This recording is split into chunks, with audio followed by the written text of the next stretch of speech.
our mission is to raise awareness of feminism's cultural contributions and to educate new generations about the meaning of feminist art and to maintain really a dynamic learning center. And we've had a very fine year and a half. We have had wonderful continuities of programming over the year, and this particular lecture is the culmination really of a three-part series. For those of you who were here yesterday, you know that Gloria Steinem's panel, Sex Trafficking and the New Abolitionists, included Tiana Bien-Ami, who is Executive Director of Equality Now, and Rachel Lloyd, who was the founder and Executive Director of GEMS, which is Girls Educational and Mentoring Services. And Jennifer Cody Epstein's talk today is going to add another historical dimension and cultural dimension to sex trafficking and the new abolitionists, as Gloria defined it. And I'm really delighted to have Jennifer here. Just as an aside, I'm an avid reader of the New York Times Book Review. I read it every Sunday, and I have had some of my most wonderful guests emerge as a result of it. And I read the review, I don't know, however many months ago it was now, 6 months ago or something like that? Was it in March?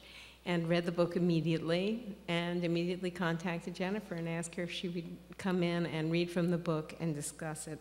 And I'm delighted that she accepted, and when she did, I realized, of course, once we had Gloria's panel coming in, and Sonia Osorio was here a few weeks ago. She's the director of Now NYC, and she was speaking about, and the title of her talk was Sex Trafficking in Your Backyard. And so she was discussing exactly what's going on in New York City regarding sex trafficking. In this instance, and today, we really have the opportunity with Jennifer's book, The Painter from Shanghai. She retells the story of a Chinese prostitute turned post-impressionist painter. And a little bit about Jennifer. Her fiction has appeared in several literary magazines. She has lived and worked in the United States, Japan, China, Hong Kong, Thailand, and Italy for publications including the Wall Street Journal, the Asian Wall Street Journal, Mademoiselle, Self, and Parents, as well as for the NBC and HBO networks. She has a master's in international relations from Johns Hopkins University and an MFA in fiction from Columbia University, where she is an adjunct professor in the School of Arts. She lives in Brooklyn, which of course makes us all very happy at the Brooklyn Museum to have an artist or writer come in from our borough with her husband and her 2 daughters. And Jennifer, there will be a book signing in the museum gift store after the reading, and Jennifer will be signing and selling books. So I'd like you to join me in welcoming Jennifer Cody Epstein.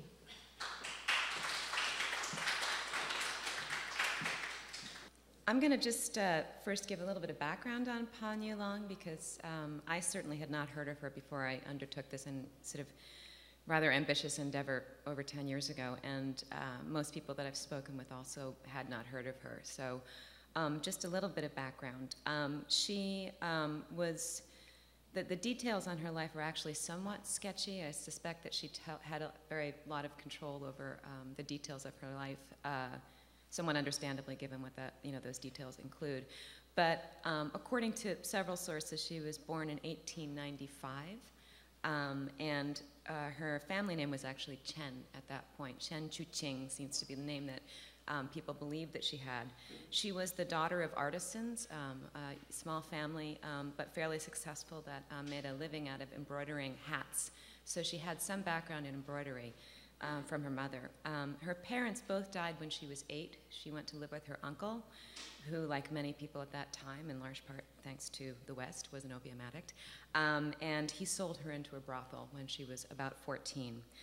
She was bought out after several years by Pan Zhanhua, who was a young follower of Deng Xiaoping and was a young Republican tax official. She became his concubine, which officially was not legal at that point, but many officials continued to do it. And because this generated a lot of rumor and buzz where they were in Wuhu at that time. She ended up going to Shanghai to kind of escape the rumors and create some distance.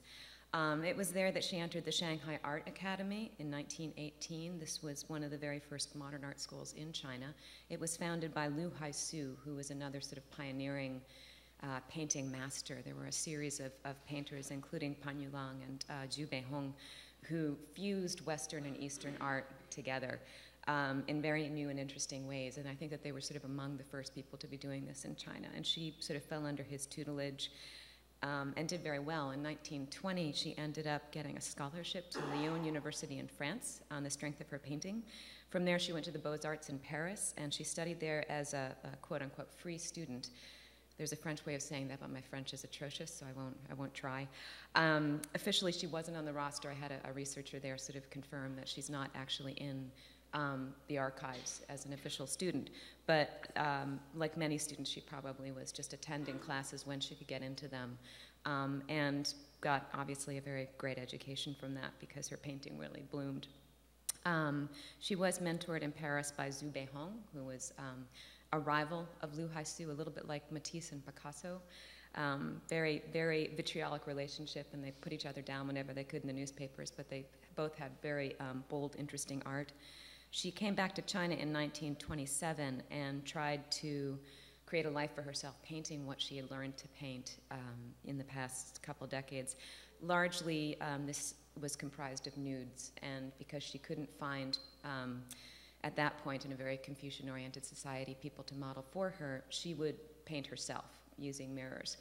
And I'm sure somewhat by design this was very controversial, and for a while she was quite popular, but as Civil War sort of bloomed, there was a right-wing sort of backlash against modernist values and European aesthetics, and her work came under very open criticism and sometimes actually under physical attack, which was pretty devastating to her.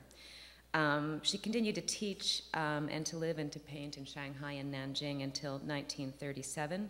For a while, she lived with Pan Jianhua and his first wife, which by all accounts was pretty unpleasant for everybody. And then one of her exhibitions in Shanghai was vandalized, and a work that she cared a lot about was destroyed. And that marked sort of the beginning of sort of the end of her experiences in China. She left in 1937 ahead of the Japanese invasion of Nanjing, and she lived out the rest of her life in self-exile in Paris. As most people know, in 1949, the communists took over China, which had some very positive impacts on a lot of things. It did not have a particularly positive impact on Pan Yulang's kind of art because it was denounced as very degenerate. So she ended up staying in Paris, never taking citizenship, always hoping to go back, exhibiting at the Salon, the French National Art Exhibition, the Salon des Indépendants. In 1945, she won the Gold Award at the Salon des Indépendants. As I said, I don't speak French very well, so apologies for mauling that. And her work was also exhibited in the Paris Museum of Modern Art. So she had quite a good reputation in Paris, although she never became more than modestly successful in the commercial sense, and she died, by most accounts, in poverty in 1977. She's buried in Montparnasse Cemetery, and the legend is that she was buried wearing Chinese clothes because she wanted to underscore her Chineseness. And her legacy is more than 4,000 works of art. These include sculptures, sketches, oil paintings, watercolors, traditional, Fauvist. She just tried everything. She was voracious with her art. And after I do my reading, I'm going to try and show you a little bit of a sample of some of the works that I've been able to find. And her legacy also, as I mentioned in my afterword, included continued controversy because as recently as 1993, one of her exhibits in Beijing had to be edited, censored, because the nudes in it were causing such an outcry. So she continues to be a much discussed and I think very important character in Chinese modern art, and I would say in feminist art in general. I'm going to read from two sections of my novel. The first section is taking place when she is at the Shanghai Art Academy, studying under Liu Haisu. She ran into some trouble initially while she was there because while her coloration and her technical skills were outstanding, she had a large amount of trouble initially painting nude bodies, which I think, given her background, is sort of fascinating. And the fact that she ended up overcoming this and making sort of the traditional impressionistic nude sort of the basis of her art, I think is a tremendous statement of her determination and her strength. And part of what I was trying to do in this section was understand how that came about, how she was able to conquer these insecurities and sort of the scars of her past to paint such beautiful nude paintings. So.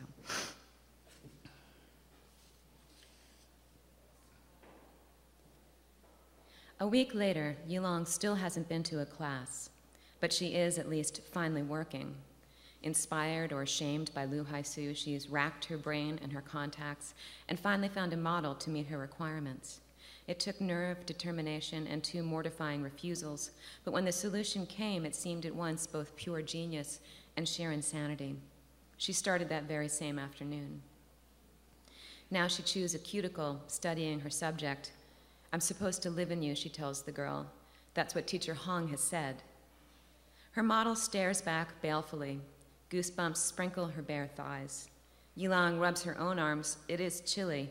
The dorm that she's moved into, both because it's close to school and because it allows her to avoid Chi Hua and Ah Ying, those are 2 other people from her household, while she works, prohibits charcoal braziers. For good reason. Last year, more than 30 girls in a similar dorm had died in a midnight fire, pounding on a door bolted to keep them safe. Setting her teeth, Yulong mixes her flesh tones, violet, yellow, earth red, vine black, Venetian red. She creates a quick and expert outline of the body's shape on her canvas, and then she loads her brush and begins to fill it in. As she works, she doesn't let herself think or question. She just paints, stolidly, methodically, modeling in the peach-tinged curves, the beige shadows. When she reaches the breast, she hears Godmother's voice, that was the madame from the brothel. "If they touch the breasts directly, charge 7 extra, 10 for the feet." "Hush, you old bitch," she mutters and moves on to the hips, the belly, the puckered kiss of the navel. She is just backing up to fill up some hair some more when the clamor erupts outside. A funeral is in progress on the street. At first, Yulong tries to work through it, but it's no use. The mood is broken. She sets her brush in her jar and throws on her shawl against the cold. Walking to her desk, she uncorks the wine that she's taken to sipping as she works. She pours a glass, and then she walks to the open window. The coffin is set just outside the house across the street. The deceased must have died away from home. But there is no shortage of mourners. The daughters are dressed in black, grandchildren and great-grandchildren in blue. The son-in-laws wear stark white and bright yellow. Underscoring this colorful chorus of bereavement is the clicking of the pat cha dice. The mourning gong hung to the right of the house's doorway signifies that the departed is a woman. The presence of great-grandchildren means that she was probably quite old. But Yulong is too far away to make out the portrait that's propped on a stool by the coffin, amid layers of flowers and other offerings. She tries to recall the grandmothers who greet her sometimes when she comes home. One has a face like a withered pumpkin and a sweet and oddly young voice. She sometimes calls out to Yulong, "Going to school, little daughter? When are you going to paint my picture?" Yulong imagines this same woman now, lying still in her coffin with her face and her body covered by yellow and blue cloth. What would it be like to paint that in life study, a body that has no life in it at all? Her anatomy class works from textbooks and an old medical skeleton donated by the Mission Clinic because it's missing 2 ribs. But Leonardo is said to have learned from the actual dead, spending hours in darkened morgues, dissecting, peeling back, sketching. Her classmates, raised to see death as the ultimate contaminant, were openly horrified by this. Yulong, though, had merely shrugged, at least inwardly. She couldn't help but think that if the Italian master had simply taken up the flesh trade, he'd have gained just as firm a sense of human physiology. Now she studies her model again, the hardened nipples, the goosebump skin, and the sight of her like that, stripped alone, hurts her heart. Yulong shuts her eyes and then berates herself in silence. Stupid whore. You can't paint her if you can't see her. And then, just like that, it hits her. I can't see her. Electrified, she opens her eyes, Teacher Hong's words coming back with a new meaning. Try to see the skin as more than simply skin, he had said. As advice, it is directly and fully at odds with that Jinling once gave her. It's just skin. And yet, studying her model again now, Yulang suddenly realizes that her troubles, then and now, arise from her own failure to see skin as either more or less of itself, to see it outside of a spectrum of pain. In her old life, it was a liability, a soft surface waiting for wounds. As such, at the academy, it inspires not creative passion, but a wave of remembered revulsion. And in both places, she's been unable, as hard as she might try, to see it as beautiful, as something worth painting. Outside, the mourners wail, "Aye, come back, mother, come back." Her heart racing, Yulang shuts her eyes once more. She thinks of Jinling, that was her mentor at the brothel, not in death as she was the last time that Yulang saw her, but in those impossibly early days when Yulang had first begun to attend to her, before she fully understood a body's worth in monetary terms and could value it only in the currency of beauty. She thinks of the way that Jinling's skin had looked in the early morning, sheened in perspiration, stretched out in sheer joy, limned in the early light of a sunrise. Beauty, she thinks, and she looks again into the mirror. And perhaps it's the timing. The sun is finally setting, touching everything in the room with orange and gold. But at that moment, Mirror Girl strikes her as almost ethereal, as far from mere skin as a rainbow is from rain. Yulang stares at herself, her thin thighs, her curving hip, and for the first time in years, she truly sees herself. She sees herself as finally free of the broker's probing fingers, of strange men's hands, of the jewelry that binds it debt-like, a chain-like to debt.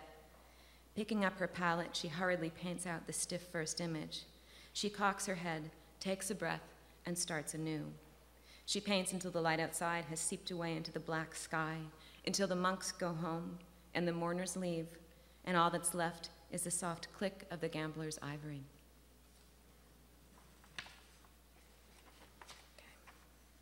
The next section that I'm going to read is going to take place in Paris. In her early days, I was trying to imagine how she ended up as a free student at the Beaux-Arts and what her interactions with Zhu Beihong, who was a notoriously flamboyant young man in Paris at that point, must have been like. And this scene is sort of what I came up with. In it, she is meeting him for the first time. She's asked him for some advice and some help because she wants to stay on in France. At this point, most of her scholarship money has been cut off, as it was for many Chinese students. There were many, many Chinese students studying in Europe at this point, but as the country became more enmeshed in civil war, the Republican government began to cut those funds, and so many of them were just left penniless.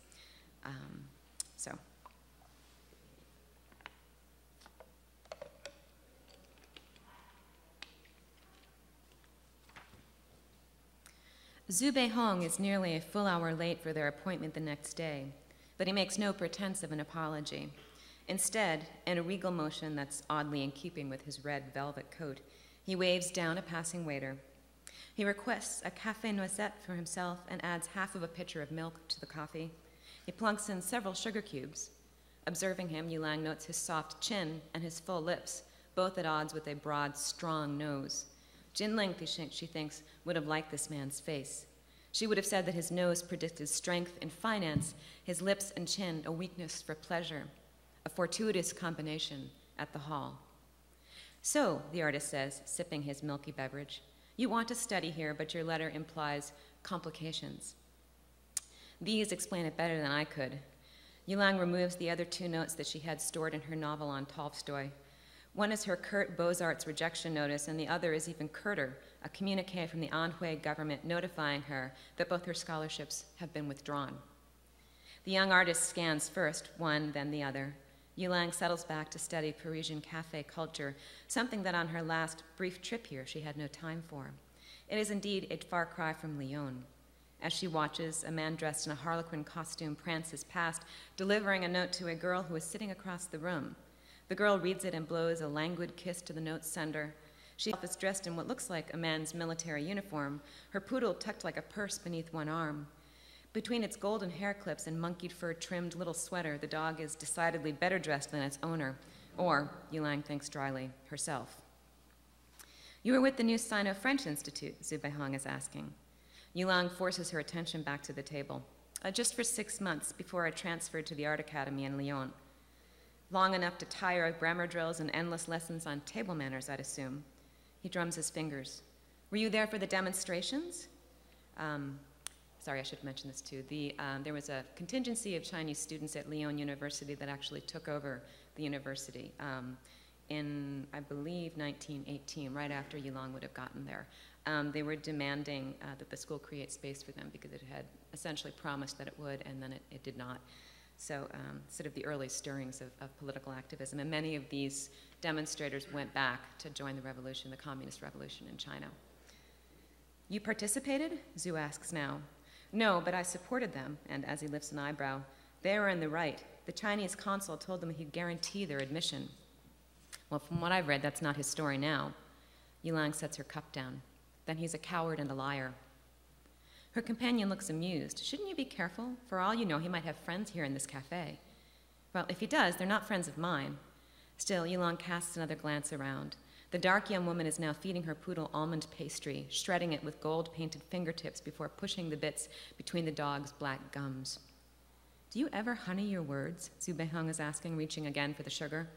Well, I did it one time, but I've learned that you can't paint with honey.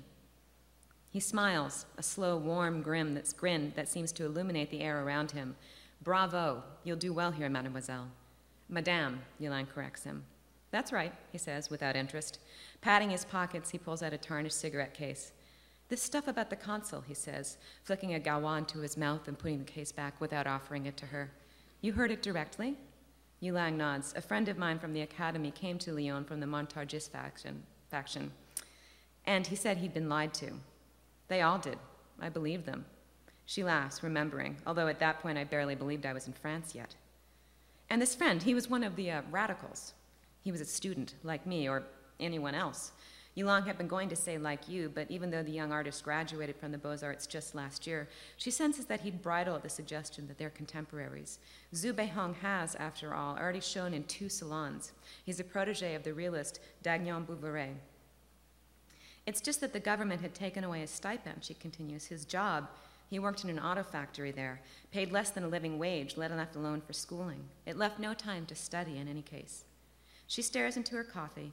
It's excellent, cleanly bitter, far stronger than the black-tinged brew that she's allowed herself since her funds were cut off.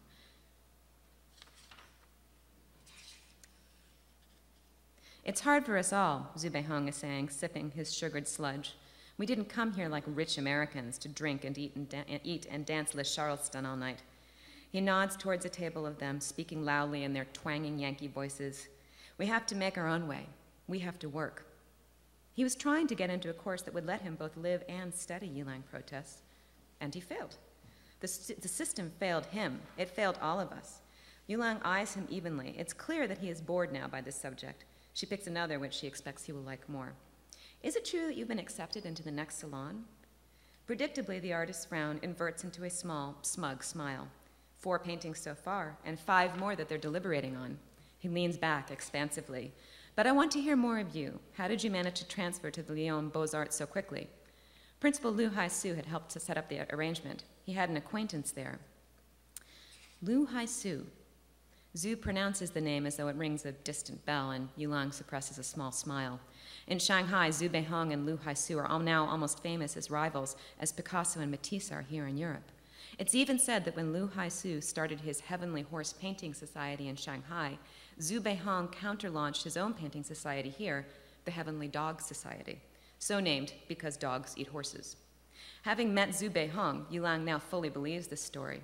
It's about the level of hubris you'd expect from a man wearing red velvet.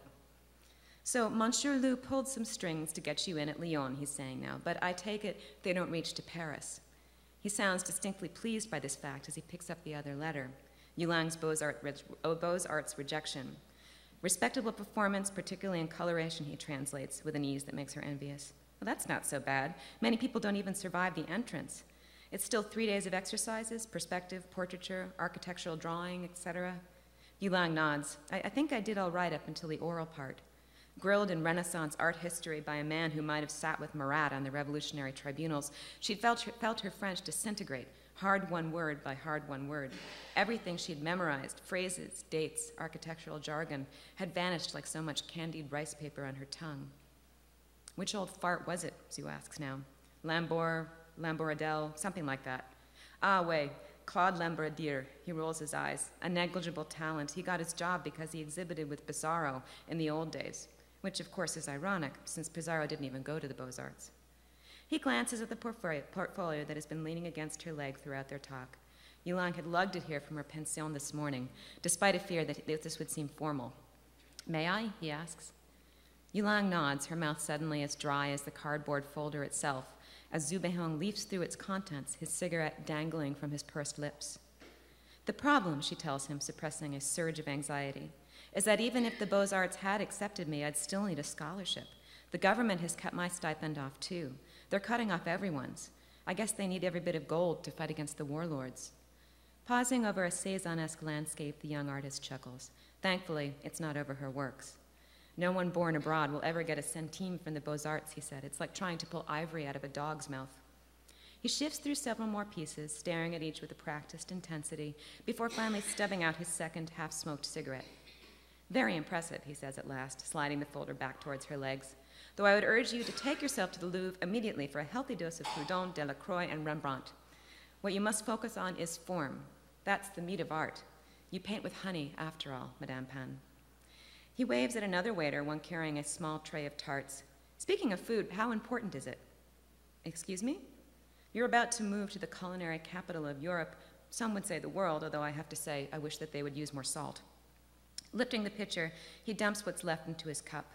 A bit splashes, less a drip now than a milky shadow of one. By the way, he adds, lowering his voice conspiratorially, never salt your foie gras. No matter how bland it tastes, it's rude. It's like taking the last dumpling. He conveys the sloshing cups to his lips, sips, and adds, you think I'm joking. About the foie gras? No, about the food. Well, are you? Yulong says it with a hint of annoyance. She hasn't the faintest idea where this conversation is leading. And for all of her hopes of a free meal, her host hasn't even looked at the menu. Think about it, he says. What's more important, a good painting or a good slab of beef? Or for that matter, one of those loud poiré dresses my wife is always pointing at? The answer comes without hesitation. A painting, of course.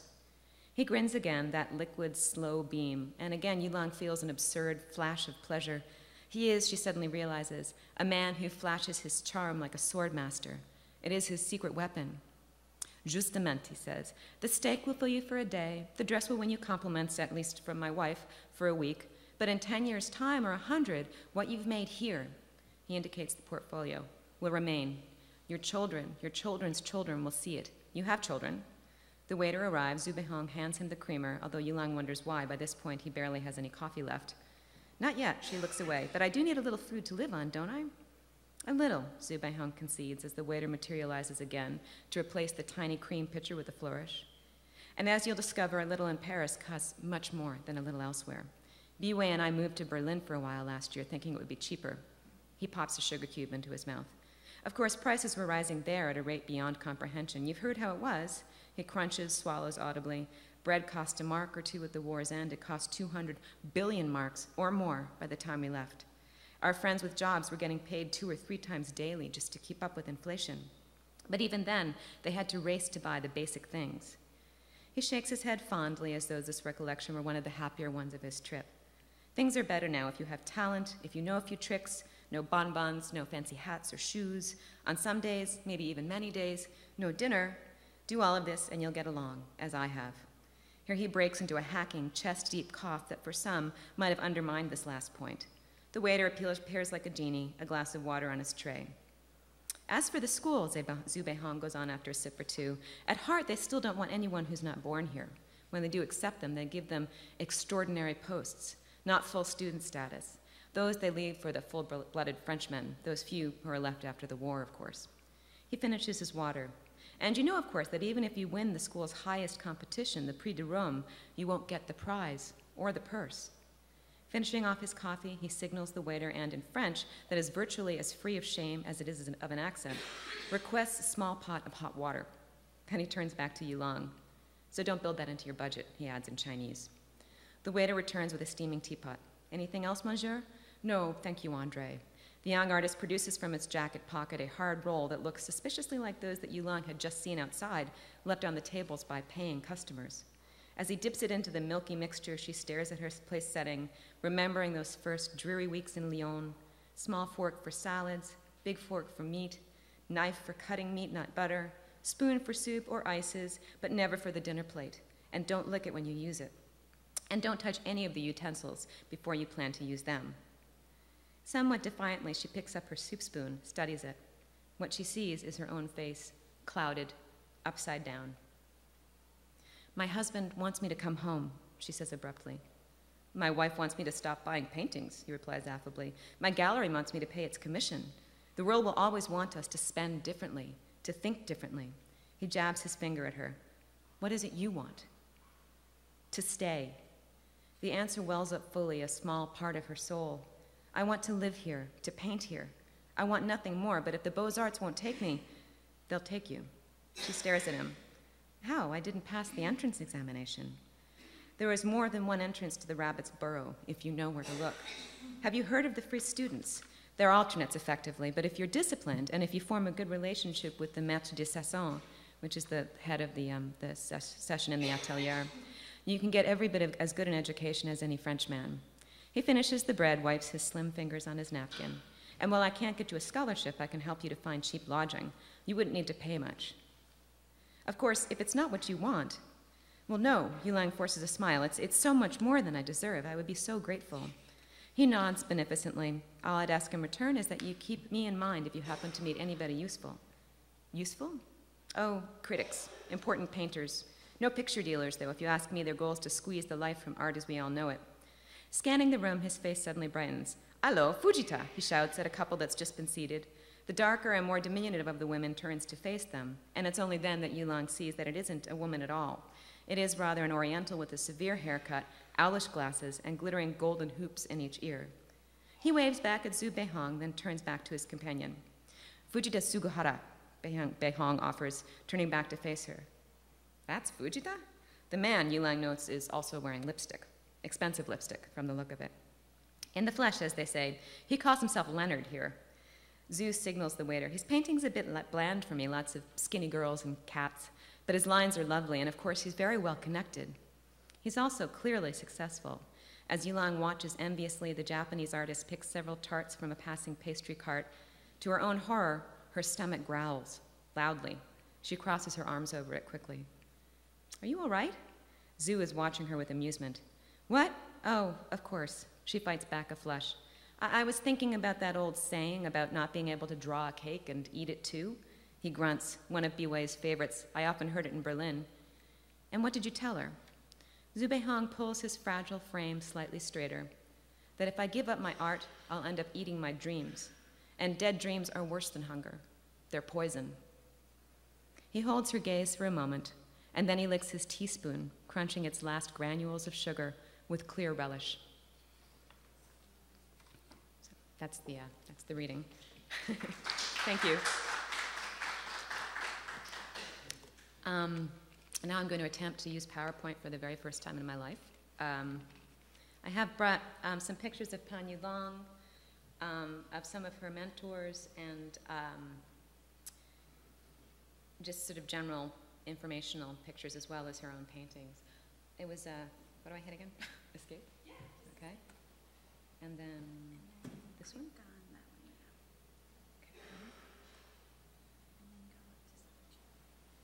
Okay. And then I use these here, right?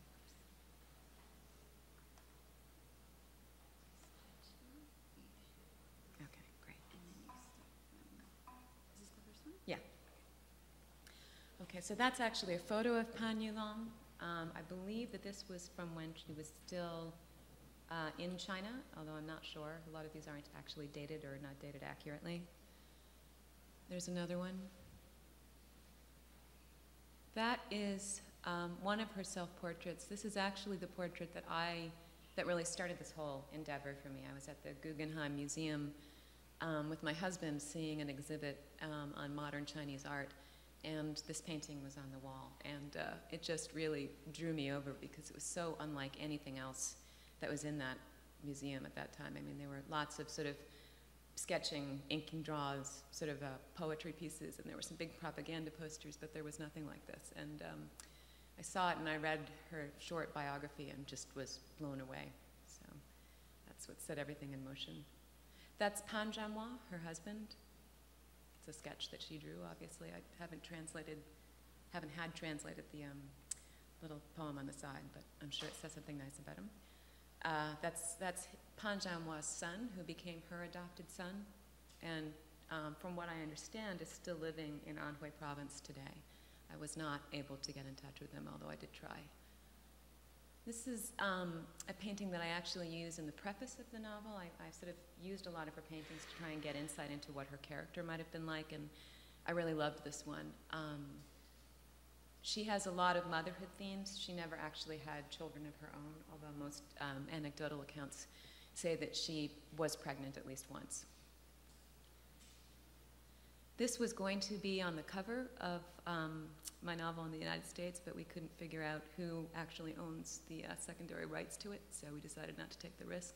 But it's one of my favorite paintings of hers. And this is a watercolor. But you can see she uses so much Western-style texture, cross-hatching, sort of really interesting techniques that were very new to her, I'm sure, in the back.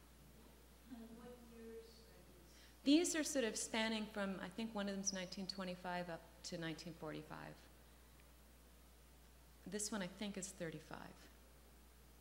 And I do one of my scenes sort of based around this one, too. She had a couple that were sort of luminous nudes like this, and I just thought they were really beautiful.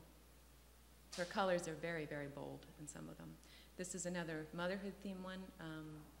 Again, it's just got very bold Chinese lines, but a sort of more almost Fauvist expression. And I'm sort of interested by the fact that the baby has no face. I think that that's kind of telling. It's another nude. I actually tried to repaint this as part of my quest to understand oil painting, and I really made a bungle of it, but it was interesting to just kind of see how she'd worked.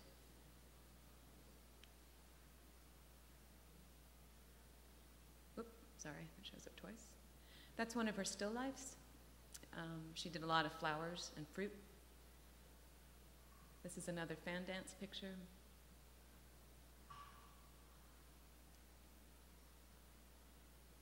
That's another self-portrait. And she never, with the exception of one painting of herself that I've seen, she always has this very distant, sort of pensive look on her face, which I think is sort of part of her intrigue for me. It just really made me very curious about her story.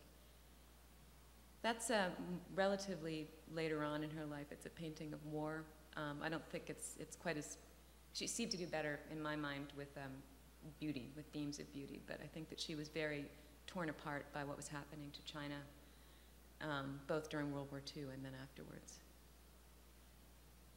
This is a bather's painting, and again, I think that this may have been done in the 30s, but what strikes me about it is that's Matisse's famous bather's painting, and I feel like you can really see, I mean, down to the positions where they're sort of the angle of their heads, the fact that the third character has her back turned, it just strikes me that she's really experimenting with the things that she's seeing around her at this point. Again, this sort of seemed evocative of Matisse to me. Cézanne, thank you. Peaches, right. This is actually one of Liu Haisu's landscapes. I thought it'd be interesting to show that. That's Liu Haisu himself painting in a class at the Shanghai Art Academy, probably in the early 30s. And you can see that there's a nude standing right up there. And there's actually, there were a number of women in the classes, which is also sort of interesting for the times. That's one of Pan Yulang's sort of more traditional, she went through periods where she'd really explore more traditional art forms. And oftentimes these were horses, and that was interesting to me because, oops, well, I had a picture of Zhu Beihong's in there. He was also very well known for his horses.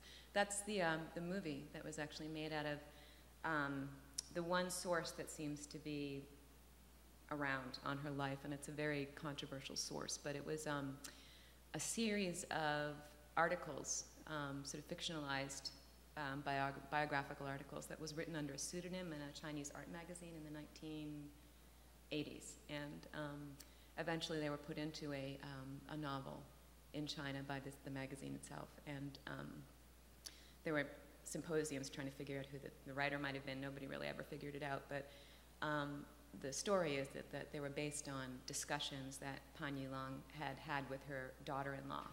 And then the daughter-in-law supposedly passed these stories along to whoever the writer was. And again, there's been lots of debate as to how authentic it is, but it's the only real source out there that people seem to fall back on. This is one painting of herself that has her smiling, which I think is sort of interesting. This was done later in Paris. I think it might have been even as late as the early 50s, I'm not sure. But you know, by contrast to all the other sort of somber, sad pictures, she's actually painted herself looking content and obviously pretty relaxed here. So, yeah, that helps, right? This is in most of her work now is in the Anhui Provincial Museum in Hefei. Hefei, China, which is in Anhui Province in China. That was where she was from originally, and she bequeathed her art to China before she died, and most of it ended up at this museum.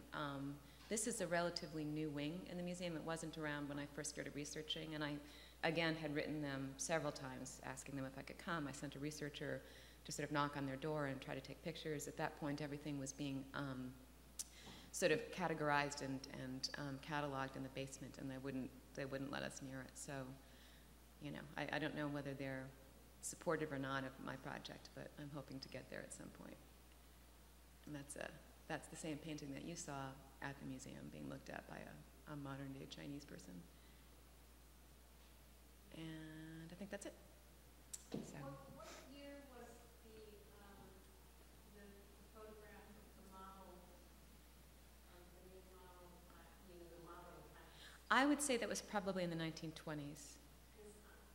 I don't know when it was that women in Western culture were allowed into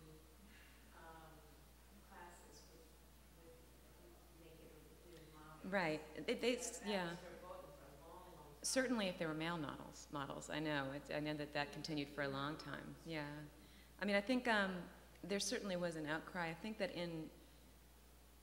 there are different stories. Some stories say that she was the first woman to get into the Shanghai Art Academy, but again, that's hard to confirm. I'd also heard that there were a couple other female students there when she was there.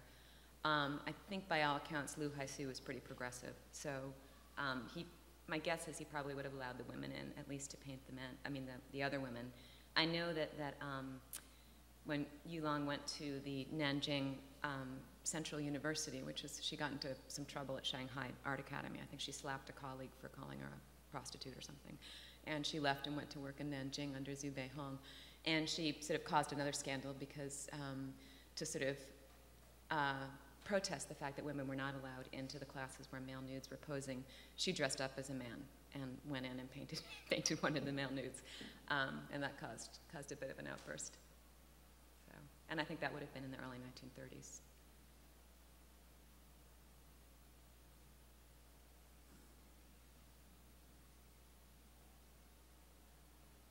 Are there any more questions?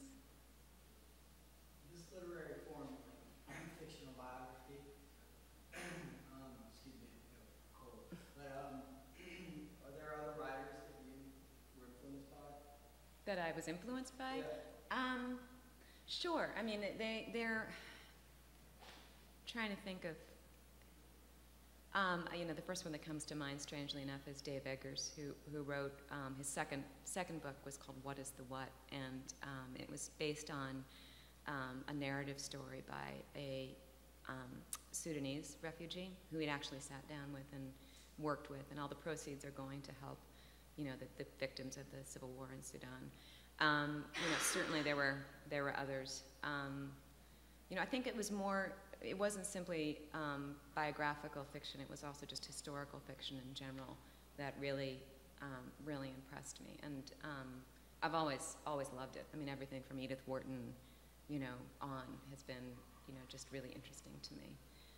So there was one really terrific novel that was recently translated into English by the University of Columbia Press, and I found it really just riveting. It's by a Chinese writer who apparently is very prolific and popular in China, but I'd never heard of him. His name is Ye Zhaoyan, and he wrote a novel, interestingly enough, about Nanjing on the eve of the Japanese invasion, and he set that scene against a love story, which is so improbable, but it was, and it's also, strangely enough, a very funny book, which you would not think anything, you know, set against the rape of Nanjing would be. But that, just the way that he used details and sort of the fearlessness with which he sort of took over that world was very inspiring to me.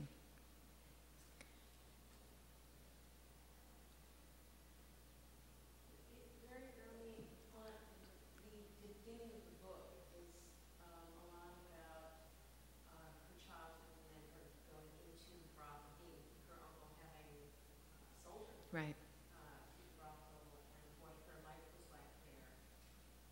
How did you do research for that piece?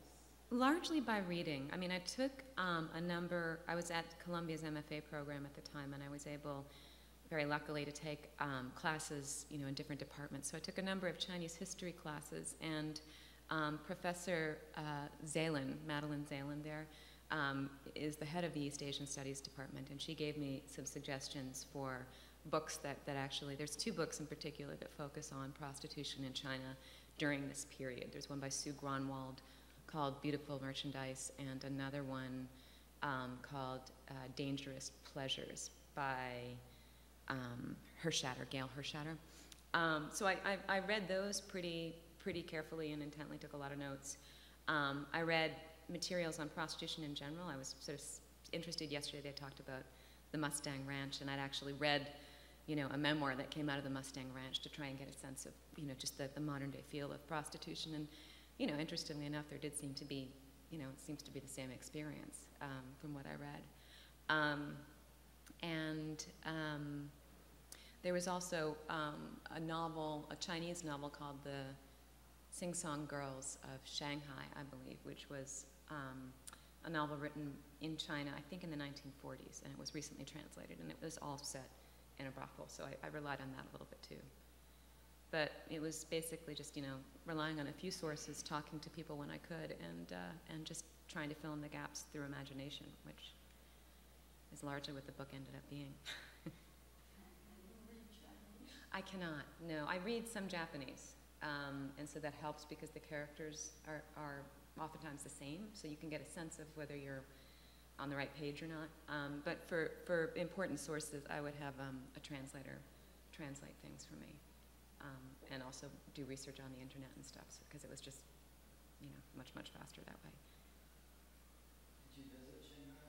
I had lived, I'd lived in Hong Kong and had made several trips to Shanghai in my early 30s. So I wasn't able to actually go for this project, just a combination of finances and the fact that I had two small children, as you know, kept me from going. But I was able to kind of rely on contacts that I made and to, you know, I had a good sense of the city just from wandering around it and from living in Hong Kong, and I'd also spent some time in Shenzhen and Guangzhou and other Chinese cities. So, you know, it helped me feel a little less intimidated about setting a novel in that scene. So.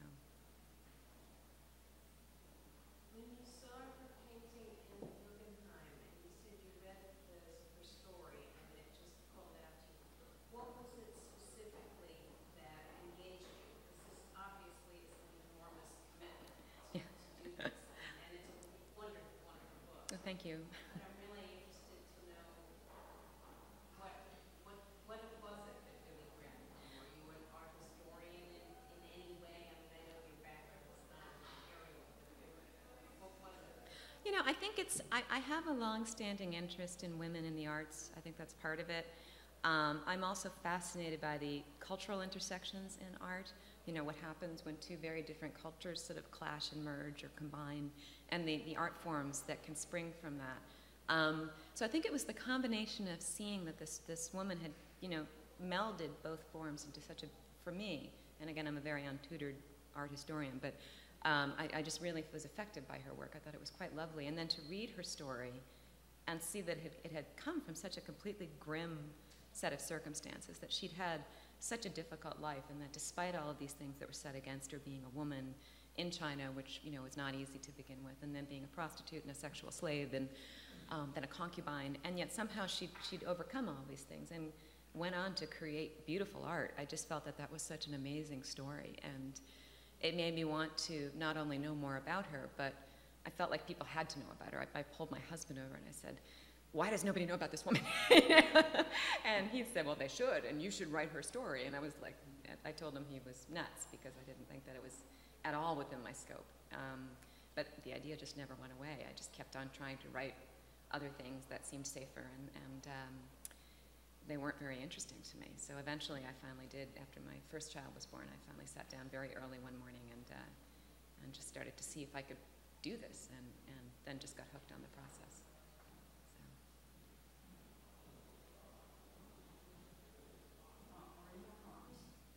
So. I'm not. That was proven several times as I tried to learn how to oil paint for this. I'm not very good with visual art, but I do think that writing can be an art form in its own way. And interestingly enough, from talking to other figurative artists whom I know, the process seems somewhat similar. That you kind of have an idea, you etch it out, you refine it, you use different tones and nuances, and so in that way, I suppose I am. But I could never do anything like this, I don't think. So.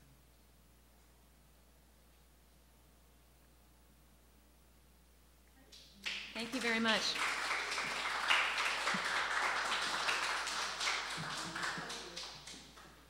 As you can see, this is the first time that I've had an opportunity to even ask Jennifer anything about the book, and there are a lot of questions. I find it so intriguing when somebody is riveted by a story like this, and then makes the kind of commitment